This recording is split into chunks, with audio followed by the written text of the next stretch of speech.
Сәлеметсіздер ме оқушылар? Бүгінгі тақырып менің өлкемнің өнеркәсібі мен ауыл шаруашылығы. Ел экономикасы халқымыздың еңбегі, табысы және дамуы. Қазақстанда зауыттар мен фабрикаларда мұнай, металл және түрлі тауарлар өндіріледі. Қазақстанда егін егіліп, мал өсіріледі. Халыққа азық-түлік дайындалады. Арпа, бидай, күріш егіледі. Бұл егін шаруашылығы. Қазақ жерінде сиыр, қой, жылқы, түйе өсіріледі. Бұл мал шаруашылығы.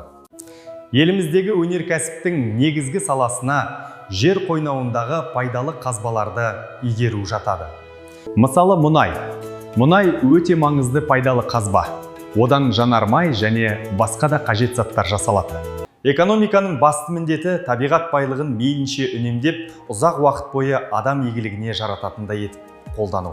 Барлық осы жұмыстар адамдардың еңбегі арқылы жүзеге асады. Сондықтан еңбек қоғам өміріндегі ең маңызды іс.